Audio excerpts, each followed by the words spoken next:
ಸ್ವಲ್ಪ ಆಮ್ಲೆಟು ಹಾಗೆ egg rice ಸೇರಿಸ್ಕೊಂಡು ತಿಂತಾಯಿದ್ರೆ. Hi guys, welcome to our channel Ashu ಅಡ್ಮೈಸ್. ಇವತ್ತು ನಮ್ಮದು ಗ್ಯಾಸ್ ಖಾಲಿ ಆಗಿತ್ತು. ಹೇಗಿದೆ ಪಜಿತಿ ಅಂತ ತೋರಿಸ್ತೇನೆ ಬನ್ನಿ. ಅದಕ್ಕೆ ಅರ್ಜೆಂಟಾಗಿ ಏನು ಮಾಡ್ಕೊಳ್ಳೋದು ಅಂತ ಎಗ್ ರೈಸ್ ಮಾಡ್ಕೊಳ್ತಾ ಇದ್ದೆ. ಹಾಗೆ ನಮ್ಮ ಮನೆಯವರು ಡ್ಯೂಟಿಯಿಂದ ಬರ್ತಾ ಇದ್ರು. ಹಾಗೆ ಅವರಿಗೆ ಮೊಟ್ಟೆ ಥರ ಕೇಳಿದ್ದೆ, ಬಂದಿದ್ದಾರೇನೋ ನೋಡೋಣ. ನೋಡಿ ನಮ್ಮ ಮನೆಯವರು ಬಂದರು ಡ್ಯೂಟಿಯಿಂದ. ಫುಲ್ ಇಲ್ಲಿ ಮಳೆ ಇತ್ತು ಅಂತ ಜರ್ಕಿನಲ್ಲೇ ಸೀದಾ ಬಂದುಬಿಟ್ಟಾರೆ. ಮೊಟ್ಟೆನೇ ತೊಗೊಬಂದಿದ್ದಾರೆ. ಹಾಗೆ ಒಂದು ಟ್ರೈ ಮೊಟ್ಟೆ ತೊಗೊಬಂದಿದ್ದಾರೆ. ನಮ್ಮ ಮನೆಯವ್ರು ಬೆಳಗ್ಗೆನೂ ಗ್ಯಾಸ್ ಖಾಲಿಯಾಗಿದ್ದಕ್ಕೆ ಹಾಗೆ ಹೋದರು. ಟಿಫನ್ ಏನು ತಗೊಂಡು ಹೋಗಿರಲಿಲ್ಲ, ಮನೇಲಿ ಆಚೆನೇ ತಿನ್ಕೊಂಡು ತಿನ್ಬಿಡು ಅಂತ ಹೇಳಿಬಿಟ್ಟು ಹಂಗೆ ಹೋದರು. ಇವಾಗ ಸಂಜೆನೂ ಆಚೆನೇ ತಿಂದರೆ ಚೆನ್ನಾಗಿರಲ್ಲ ಅಂತ ಮನೇಲಿ ಏನಾದರೂ ಮಾಡೋಣ ಅಂತ ನಾನು ಕೆಳಗಡೆ ಹೋದೆ. ಓನರ್ ಆಂಟಿ ನನಗೆ ಇದನ್ನು ಕೊಟ್ಟಿದ್ದಾರೆ ನೋಡಿ. ನಾನು ಕೆಳಗಡೆ ಆಂಟಿ ಹತ್ರ ಹೋಗಿ ಕೇಳಿದೆ, ಇನ್ನೊಂದು ಗ್ಯಾಸ್ ಸಿಲಿಂಡ್ರ್ ಇದ್ರೆ ಕೊಡಿ ಅಂತ. ಬಟ್ ಅವರು ಇಲ್ಲ, ಇದು ಚಿಕ್ಕದಿದೆ, ಇವಾಗ ಅಡುಗೆ ಮಾಡ್ಕೊಳ್ಳಿ ಅಂತ ಇದನ್ನು ಕೊಟ್ಟಿದ್ದಾರೆ. ಇವಾಗ ಇದರಲ್ಲಿ ಎಗ್ ರೈಸ್ ಮಾಡ್ಕೊಳ್ಳೋಣ ಕ್ವಿಕ್ಕಾಗಿ. ಜಾಸ್ತಿ ಓವರಾಗಿ ಏನು ಮಾಡಲ್ಲ ನಾನು, ತುಂಬಾ ಸಿಂಪಲ್ಲಾಗಿ ಮಾಡ್ಕೊಳ್ಳೋಣ ಅರ್ಜೆಂಟಲ್ಲಿ. ಹೇಗೆ ಮಾಡ್ಕೊಳೋದು ಅಂತ ನೋಡೋಣ. ಇವಾಗ 2 ಈರುಳ್ಳಿನ ಹೆಚ್ಕೊಂಡಿದ್ದೀನಿ. ಹಾಗೆ 1-2 ಹಸಿಮೆಣ್ಸಿಕಾಯಿ ತೊಗೊಂಡಿದ್ದೀನಿ. ಹಾಗೆ ಕೊತ್ತಂಬರಿ ಸೊಪ್ಪು ಇಟ್ಕೊಂಡಿದ್ದೀನಿ. ಇದನ್ನು ಹೆಚ್ಕೋಬೇಕು ಇವಾಗ ಏನು ಮಾಡೋದು ಅಂದರೆ, ಎಗ್ ರೈಸಿಗೆ ಏನೆಲ್ಲ ಐಟಮ್ ಬೇಕು ಅದನ್ನೆಲ್ಲ ಇಲ್ಲೇ ಇಟ್ಕೊಬಿಟ್ಟಿದ್ದೀನಿ. ಇಷ್ಟು ದಿನ ನಿಂತ್ಕೊಂಡು ಮಾಡ್ತಿದ್ದೆ ಅಡುಗೆನ, ಇವತ್ತು ಫ್ರೀಯಾಗಿ ಕುತ್ಕೊಂಡು ಮಾಡ್ಬೋದು. ಇವಾಗ ಹೇಗೆ ಮಾಡೋದು ಅಂತ ನೋಡೋಣ. ಬಾಣಲಿ ತೊಗೊಂಡಿದ್ದೀನಿ. ಬಾಣಲಿ ಇಡೋದಕ್ಕೂ ಮುಂಚೆ ಗ್ಯಾಸ್ ಆನ್ ಮಾಡ್ಕೊಳ್ಳೋಣ. ನನಗೆ ಇದನ್ನು ಆನ್ ಮಾಡೋಕ್ಕಂದ್ರೇ ಭಯ, ಯಾಕೆ ಅಂದರೆ ಬಗ್ ಅನ್ನತ್ತಂತೆ ಒಂದು ಸಲಿಗೆ. ಅದಕ್ಕೆ ನಿಧಾನಕ್ಕೆ ಆನ್ ಮಾಡ್ಕೊಳ್ತೀನಿ. ಹೆವಿ ಸ್ಪೀಡ್ ಐತಿ, ಸೌಂಡಾಗೆ ಬಸ್ ಅನ್ನತ್ತೆ. ಮೈ ಗಾಡ್, ಆನ್ ಆಗ್ತಿಲ್ಲ.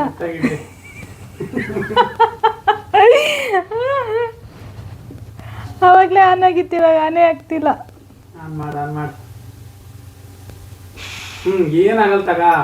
ಬಗ್ ಅನ್ನತ್ತಂತೆ.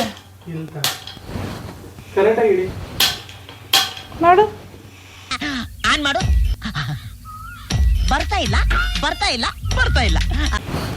ಆನ್ ಆಗ್ತಿಲ್ಲ ರೀ. ಬನ್ರಿ ಆನ್ ಮಾಡಿಕೊಡಿ ಅಂತೂ ನಮ್ಮ ಮನೆಯವ್ರು ಬಂದು ಆನ್ ಮಾಡಿಕೊಟ್ರು. ನನ್ನ ಕೈಲಂತ್ರ ಆನ್ ಮಾಡೋಕ್ಕಾಗಲಿಲ್ಲ.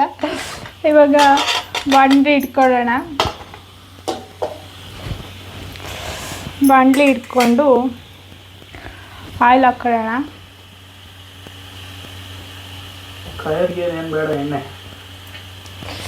ಕಾಯುತ್ತೆ, ಇವಾಗ ವೆಯ್ಟ್ ಮಾಡಿದ್ರೆ ಕಾಯುತ್ತೆ. ಅದಕ್ಕೆ ಆಮೇಲೆ ಸಿಡಿದ್ರೆ ಅಂತ ಕಷ್ಟ. ನೋಡಿ ಚಟಪಟ ಅಂತ ಇದೆ ಆಯಿಲು.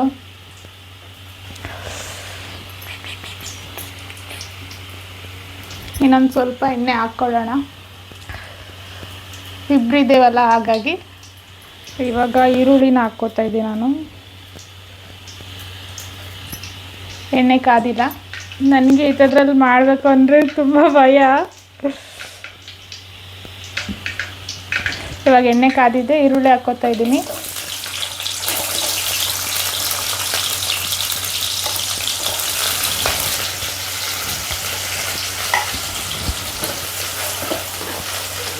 ಇವಾಗ ಹಂಗೇ ವೇಟ್ ಮಾಡೋದು ಬೇಡ, ಹಾಗಾಗಿ ನಾನು ಮೆಣಸಿನ್ಕಾಯಿನೂ ಹಾಕ್ಕೊಂಡು ಫ್ರೈ ಮಾಡ್ಕೊಳ್ತೇನೆ. ಇವಾಗ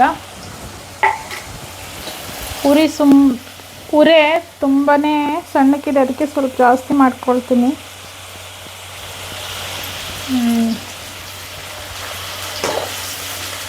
ಇವಾಗ ಇದನ್ನು ಚೆನ್ನಾಗಿ ಫ್ರೈ ಮಾಡ್ಕೊಳ್ಳೋಣ. ಇವಾಗ ಒಂದು 5 ನಿಮಿಷ ಇದನ್ನು ಚೆನ್ನಾಗಿ ಫ್ರೈ ಮಾಡ್ಕೊಳ್ಳೋಣ. ಈರುಳ್ಳಿ ಎಲ್ಲ ಚೆನ್ನಾಗಿ ಫ್ರೈ ಆಗೋ ಹಾಗೆ.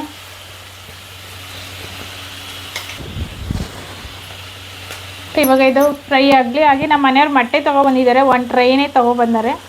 1 ಟ್ರೈನಲ್ಲಿ 30 ಇರುತ್ತೆ. ಇದ್ರ ಪ್ರೈಸ್ ಬಂದುಬಿಟ್ಟು 180 ಆಯಿತು, 180. ಒಂದಕ್ಕೆ 6 ರೂಪಾಯಿ ಹಂಗೆ ಬಿದ್ದಿದೆ. ಇವಾಗ ಈರುಳ್ಳಿ ಫ್ರೈ ಆಗಿದೆ, ಮೊಟ್ಟೆ ಒಡೆದು ಹಾಕ್ಕೊಳ್ಳೋಣ.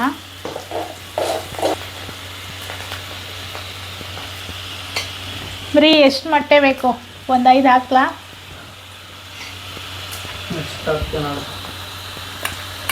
ಒಂದು 5 ಮೊಟ್ಟೆ ಹಾಕ್ಕೊಳ್ಳೋಣ.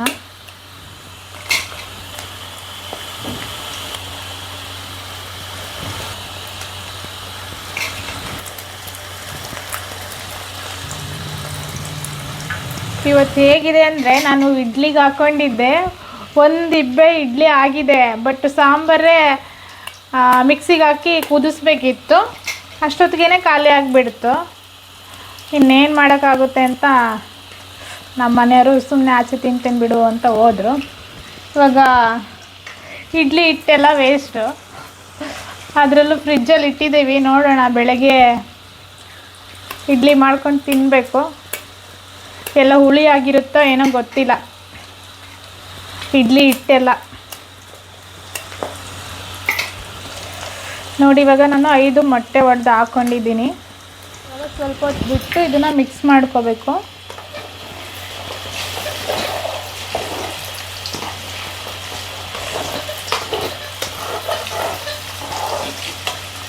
ಮೆಣಸಿನ್ಕಾಯಿ ಜಾಸ್ತಿ ಖಾರ ಇದೆ, ಅದಕ್ಕೆ ನೋಡಿ ಕಾಟ್ ಹೊಡಿತಾ ಇದೆ ಮೂಗಿಗೆಲ್ಲ.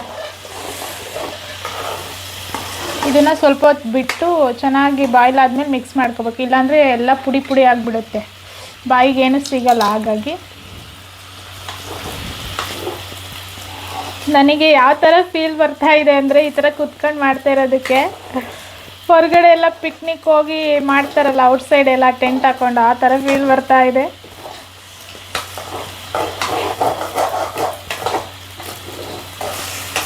ನೋಡಿ, ಇವಾಗ ಮೊಟ್ಟೆ ಎಲ್ಲ ಬೇಯ್ತಾ ಇದೆ. ಇವಾಗ ಇದಕ್ಕೆ ಸ್ಪೈಸಸ್ನ ಎಲ್ಲ ಹಾಕ್ಕೊಳ್ಳೋಣ. ಈಗ ಖಾರ ಬೇಕಾ, ಖಾರ ಬೇಡವಾ? ನಮ್ಮನೆಗೆ ಖಾರ ಇರಲಿ ಅಂದರೆ ಅದಕ್ಕೆ 1.5 ಸ್ಪೂನಷ್ಟು ಖಾರ ಹಾಕ್ಕೋತೀನಿ.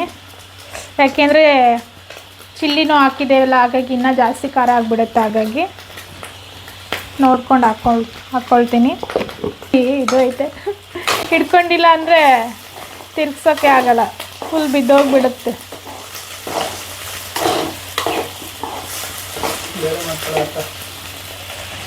ಇವಾಗ ಸ್ವಲ್ಪ ಉರಿ ಕಡಿಮೆ ಮಾಡ್ಕೊಳ್ತೀನಿ, ಯಾಕೆಂದರೆ ಸೀದೋಗ್ಬಿಡುತ್ತೆ ಕೆಳಗಡೆ, ಅದಕ್ಕೆ. ಹಾಗೆ ಸ್ವಲ್ಪ ಗರಂ ಮಸಾಲ ಹಾಕೋತಾ ಇದ್ದೀನಿ. ಹಾಗೆ ಸ್ವಲ್ಪ ಚಿಕನ್ ಮಸಾಲ ಹಾಕೋತಾ ಇದ್ದೀನಿ. ನಾನು ಶುಂಠಿ ಬೆಳ್ಳುಳ್ಳಿ ಪೇಸ್ಟ್ನ ತರೋದಕ್ಕೆ ಹೇಳೋದನ್ನೇ ಮರೆತುಬಿಟ್ಟೆ ನಮ್ಮ ಮನೆಯವರಿಗೆ. ನಾನು ಆಮೇಲೆ ನೆನಪಾಯಿತು ಹೇಳಿದೆ, ಆದರೆ ಅವರು ಆಲ್ರೆಡಿ ಅಂಗಡಿಯಿಂದ ಮುಂದೆನೇ ಬಂದುಬಿಟ್ಟಿದ್ರು, ಹಾಗಾಗಿ ತಂದಿಲ್ಲ. ಹಾಗೆ 1 ಸ್ಪೂನಷ್ಟು ಧನಿಯಾ ಹಾಕ್ಕೋತಾ ಇದ್ದೀನಿ. ಇವಾಗ ಚೆನ್ನಾಗಿ ಮಿಕ್ಸ್ ಮಾಡ್ಕೊಳ್ಳೋಣ.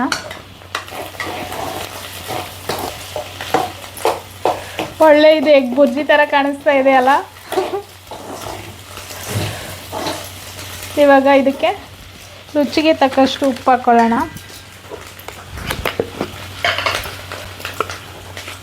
ನಾನು ಉಪ್ಪು ಸ್ವಲ್ಪ ಜಾಸ್ತಿನೇ ಹಾಕ್ಕೋತೀನಿ, ಯಾಕೆ ಅಂದರೆ ರೈಸಿಗೆ ಕಲಸಿದಾಗ ಸಪ್ಪೆ ಸಪ್ಪೆ ಆಗಿಬಿಡುತ್ತೆ. ಹಾಗಾಗಿ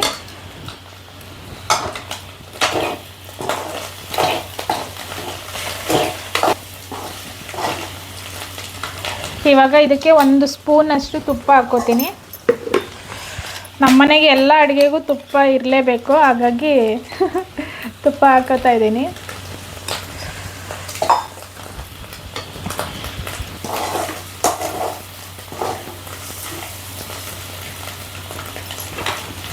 ಇವಾಗ ಆಲ್ಮೋಸ್ಟು ಎಗ್ ರೈಸ್ ರೆಡಿ ಆಯಿತು ಅಂತಲೇ. ಫೈನಲ್ ಟಚ್ಚು ಕೊತ್ತಂಬರಿ ಹಾಕ್ಕೊಳ್ಳೋಣ.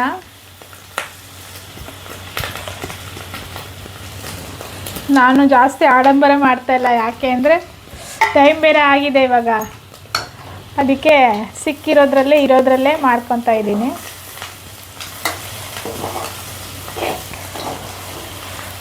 ಇದಕ್ಕೆ ಒಂದು ನಿಂಬೆಹಣ್ಣು ಇದ್ದಿದ್ರೆ ಇನ್ನೂ ಚೆನ್ನಾಗಿರುತ್ತೆ ಟೇಸ್ಟು. ಇವಾಗ ಎಗ್ ರೈಸ್ ಮಸಾಲ ರೆಡಿಯಾಗಿದೆ. ಇವಾಗ ರೈಸಿಗೆ ಮಿಕ್ಸ್ ಮಾಡ್ಕೊಳ್ಳೋಣ. ಇವಾಗೆಲ್ಲ ಆಯಿತು, ಸ್ಟೋವ್ ತೆಗ್ದಿಟ್ಟಿದ್ದೀನಿ. ಹಾಗೆ ನಾನು ಮೊದಲೇ ಅನ್ನ ಮಾಡ್ಕೊಂಡು ಇಟ್ಕೊಂಡಿದ್ದೆ, ಹಾಗಾಗಿ ಇವಾಗ ಇದಕ್ಕೆ ಹಾಕಿ ಮಿಕ್ಸ್ ಮಾಡ್ಕೊಳ್ಳೋಣ.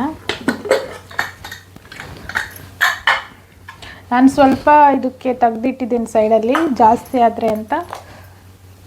ಇವಾಗ ಅನ್ನ ಹಾಕ್ಕೊಂಡು ಇದಕ್ಕೆ ಮಿಕ್ಸ್ ಮಾಡ್ಕೊಳ್ಳೋಣ.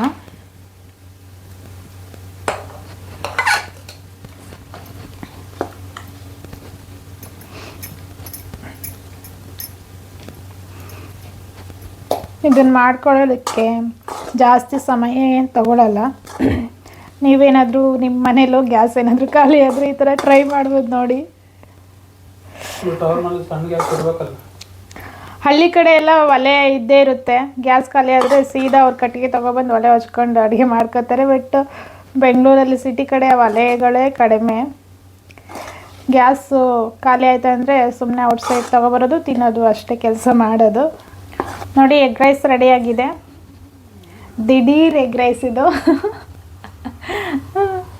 ಇವಾಗ ನೀವು ಟೇಸ್ಟ್ ನೋಡಿಕೊಂಡು ಉಪ್ಪು ಹಾಕೋಬೋದು ಕಡಿಮೆ ಆಗಿದ್ದರೆ. ಇವಾಗ ಸರ್ವ್ ಮಾಡಿಕೊಂಡು ಊಟ ಸ್ಟಾರ್ಟ್ ಮಾಡ್ತೀವಿ ನಾವು ಇವಾಗ. ಹಾಗೆಯೇ ಆಮ್ಲೆಟ್ ಸಹ ಮಾಡ್ಕೊಂಡಿದ್ವಿ, ಜಸ್ಟ್ ಖಾರ ಪುಡಿ ಉಪ್ಪು ಹಾಕ್ಕೊಂಡು. ಈ ಥರನೂ ಚೆನ್ನಾಗಿರುತ್ತೆ ಆಮ್ಲೆಟು. ನಮ್ಮ ಮನೇನ ಆಲ್ಮೋಸ್ಟ್ ಈ ಥರನೇ ಮಾಡೋದು. ಹಾಗಾಗಿ ಇವಾಗ ಬ್ಯಾಟಿಂಗ್ ಶುರು ಮಾಡ್ಕೊಳ್ಳೋಣ. ಬನ್ನಿರಿ ನೋಡಿ, ಫೈನಲಿ ಸರ್ವ್ ಮಾಡ್ಕೊಂಡಿದ್ದೀನಿ. ಎಗ್ ರೈಸ್ ಅಂದರೆ ಈರುಳ್ಳಿ ಇಲ್ಲ ಅಂದರೆ ಹೇಗೆ, ಹಾಗಾಗಿ ಈರುಳ್ಳಿನ ಕಟ್ ಮಾಡಿ ಹಾಕೋತಾ ಇದ್ದೀನಿ. ನೋಡಿ, ಫೈನಲ್ ಆಗಿ ಈ ಥರ ಇದೆ ಲುಕ್ಕು. ಇವಾಗ ಟೇಸ್ಟ್ ಮಾಡುವ ಸಮಯ. ಸ್ವಲ್ಪ ಆಮ್ಲೆಟು ಹಾಗೆ ಎಗ್ ರೈಸು ಸೇರಿಸ್ಕೊಂಡು ತಿಂತಾಯಿದ್ರೆ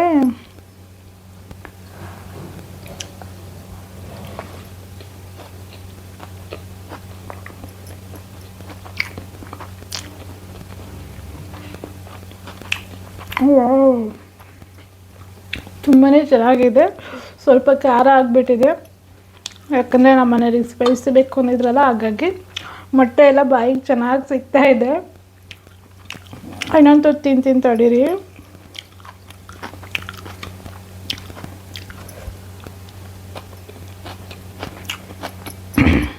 ಆಹಾ, ಅದ್ಭುತವಾಗಿದೆ ನಿಜವಾಗ್ಲೂ. ಟೇಸ್ಟ್ ಮಾತ್ರ ಅಲ್ಟಿಮೇಟು, ತುಂಬಾ ಚೆನ್ನಾಗಿದೆ. ದಿಢೀರಾಗಿ ಮಾಡಿದ್ರು. ಇವಾಗ ನಾನು ನಮ್ಮ ಮನೆಯವ್ರ ಜೊತೆ ಊಟ ಮಾಡಬೇಕು, ಹಾಗಾಗಿ ಈ ವಿಡಿಯೋನ ಇಲ್ಲಿಗೆ ಮುಗಿಸ್ತಾ ಇದ್ದೀನಿ.